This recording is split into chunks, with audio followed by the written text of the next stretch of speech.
Because of how poorly humans have treated the environment, much of the Earth is currently underwater in the year 2063. There are now just 2 continents, and they are at war with one another over territory and resources. There is a military station called the Sentinel with a staff of 4 soldiers who are beginning to become impatient in the middle of the ocean separating both continents. Their 2-year contract came to an end 3 months ago, but the relief crew has still not arrived to take them up. Food is becoming scarce, so Cassidy and Sullivan decide to attempt fishing on an extremely stormy night. Unexpectedly, they succeed and make a lot of captures in their large net. As the storm intensifies, their commanding commander Hendricks orders Baines to secure the massive bomb that protects the Sentinel. The waves start to get bigger and more ferocious at that point, disrupting the pipes in the outpost. In his haste to mend them, Baines gets his hand trapped, which forces him to battle underwater for several minutes before succeeding in breaking free. The two lose their catch when the waves outside sweep the net away. Sullivan attempts to grab something once again, but he has to quickly retreat inside before being dragged away as well since the wind is becoming too powerful and hazardous. Everyone returns just in time for the massive wave to strike the building, shaking it and forcing water into every door. Nevertheless, when it's through, the Sentinel is still standing. The following morning, while eating breakfast consisting of military rations, the party discusses how to use less resources. When Baines learns they lost the fish, he becomes upset and wonders what happened to them. In response, Sullivan insults Baines for stealing components from his kitchen to fix the main pipes. Hendricks asks them to focus on the repairs and tells them to act like adults as an argument breaks out. Baines questions why they don't beg for aid to arrive quickly, but Hendricks explains that the telegraph is just for reporting. Sullivan then uses the telegraph to complete the daily report. When he notifies the base that there have been no occurrences, they respond that this has been the case for the past several months as well. Later, Sullivan comes outside to meet Hendricks, and after making some jokes about their air dancer, Sullivan uses the binoculars to look at the water. When Cassidy examines the radar, she verifies his alarm at the approaching spacecraft. Hendricks is skeptical and asks Baines to bring some guns in case it's the enemy, which makes Sullivan nervous because he assumes it's the relief. Hendricks decides to give the spacecraft a chance when Cassidy attempts to contact it but receives no response. In addition to giving Sullivan a rifle, he instructs him to take the boat to the ship and make sure there are no adversaries to be concerned about. Sullivan gets out right after and makes his way to the ship, calling out to any potential passengers but getting no response. Sullivan boarded the ship with his rifle ready and starts looking everywhere, becoming increasingly furious as he discovers the evidence. The radio is broken, there is untouched food in the cabinets, and everything is coated in filth. Hendricks tries to get in touch with him to ask about the situation, but Sullivan dismisses him when he discovers 4 bags that belonged to them. They had been relieved, but something occurred to the crew, and they vanished, so they lost the opportunity to return home. Hendricks believes Sullivan was attacked because he isn't answering, therefore he wants to kill the spacecraft before it gets close to the Sentinel. When Cassidy hesitates, he tells her that she must comply with protocol before asking for one of the explosives keys. Hendricks triggers the explosives detonation using his own key, and just before firing, he makes one more attempt to reach Sullivan. Sullivan answers this time, which is a blessing since the onslaught is stopped. Cassidy requests for her key back, but Hendricks tells her he's keeping them as retribution for her unwillingness to carry out her orders. Sullivan tows the ship to the Sentinel after that. In order to make up for the terror they just had, Sullivan and Cassidy spend a short, while becoming flirtatious as Hendricks investigates the ship. After a short iodine bath a few hours later, Baines updates the group on what he was able to retrieve from the ship. Additionally, he is certain that the engine hasn't run in months and that this was a relief. Even though this qualifies as an event, Hendricks prevents Sullivan from communicating with the base until they have further details since nothing about it makes sense. The crew is growing weary of Hendricks' attitude and afraid of him, especially now that they see he has both keys. Hendricks examines the ship's navigation history after getting out of the shower and records all the coordinates, which he then takes back to the Sentinel and uses to plot their route on a chart. Since they haven't seen the outside world in 2 years, Cassidy and Sullivan speculate on how it must be. They will get an answer tomorrow, according to Sullivan, who acknowledges sending a message behind Hendricks' back. The following morning, Hendricks discovers his 3 troops waiting suspiciously at the telegraph, and Baines admits the truth. Hendricks is about to reprimand them for it when the machine responds before he can. As they read that it is exactly the same message that Sullivan sent last night, the gang loses its excitement. They eventually come to the realization that they have been receiving the daily, no events, notification from Sullivan's computer, and that they had lost touch with the base a long time ago. Baines starts creeping onto the ship with a strategy in mind while Hendricks continues to work with the locations on the chart. One evening, Sullivan sees him returning, but Baines won't explain. The two eventually take a drink, and Baines tells anecdotes of his family back home, assuming that it is still there. Baines suddenly admits that he believes he can repair the ship.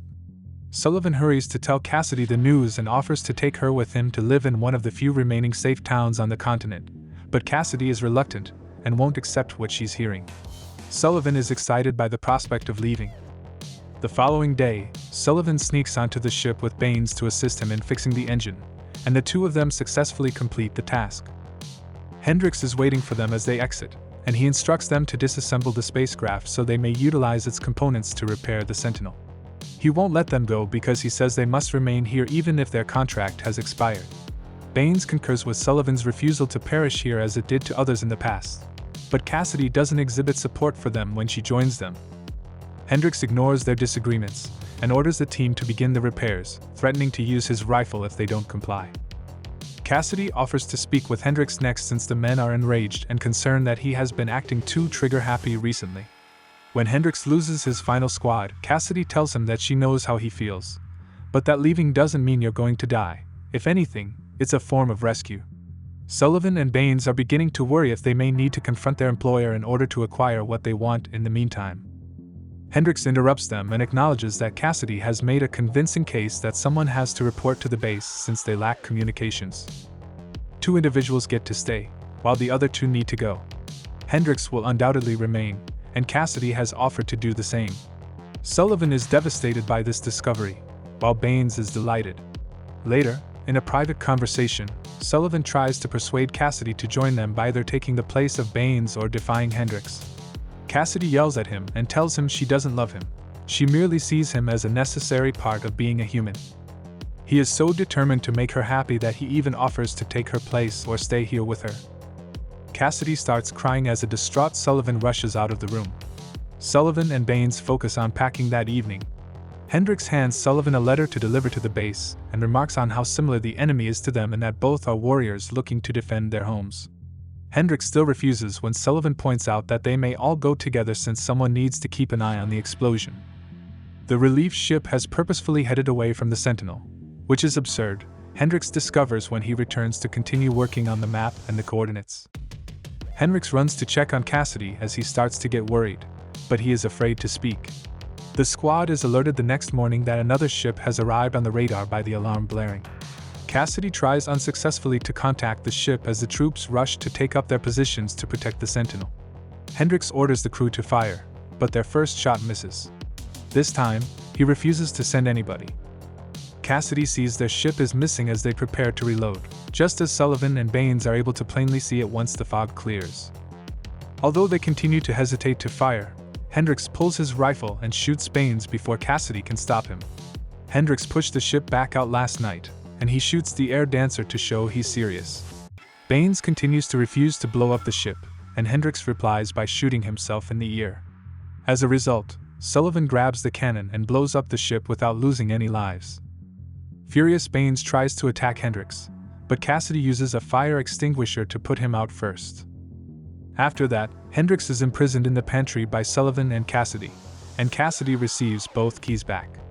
Later, an enraged Baines seeks out Hendricks to murder him and hits Sullivan when the latter attempts to stop him.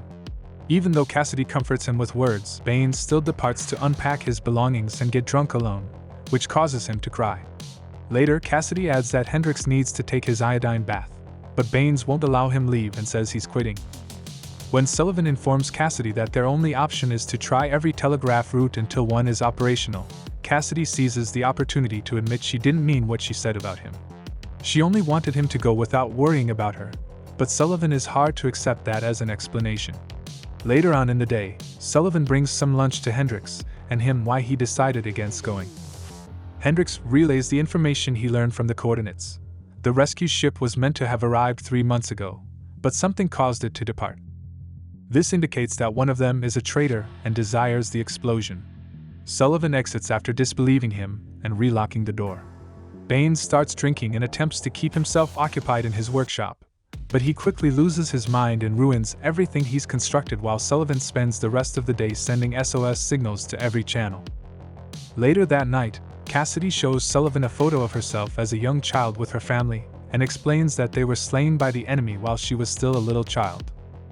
The following morning, Baines discovers Cassidy dozing in the communications room. He assaults Cassidy while babbling crap about a lost future, acting as though he intends to take advantage of her. Cassidy struggles with him, but eventually manages to shove him away without realizing Baines has taken the keys. Cassidy then seeks out Sullivan to inform him what occurred, but just then, Baines' voice can be heard over the speaker's warning that he will detonate the device. Back in the communications room, Sullivan and Cassidy attempt to calm him down by bringing up his family as a motivation to live.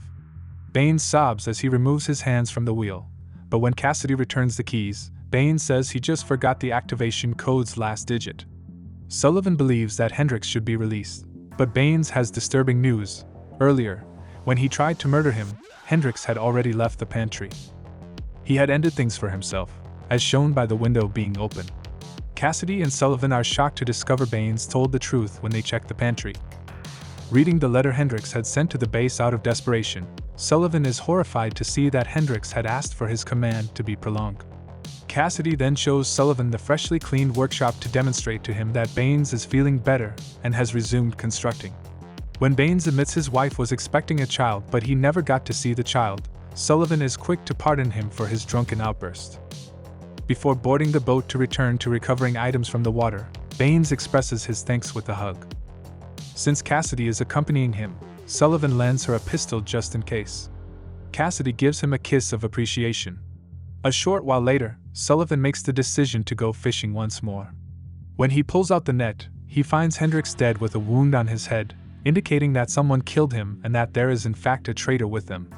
Cassidy studies Baines in the boat as Sullivan sprints to check his friends' profiles for information while formulating a strategy. After checking Hendricks' map, Sullivan develops a notion. Sullivan examines the beacon outdoors as a storm approaches and finds that it can be detachable and relocated. The explanation for the coordinates is that someone removed the beacon from the boat and forced the ship to follow them rather than head to the Sentinel. The rescue personnel was then murdered, and the ship was allowed to drift away.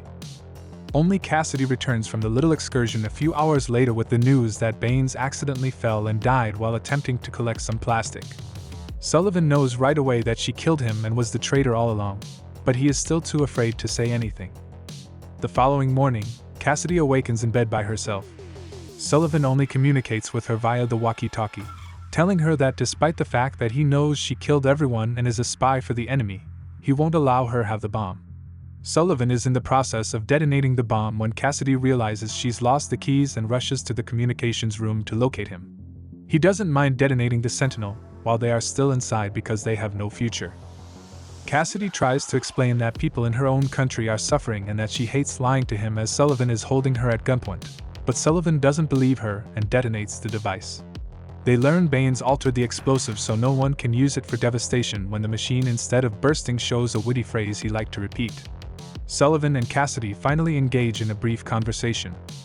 They resolve to guard the Sentinel together and continue to survive no matter whatever side of the conflict shows up.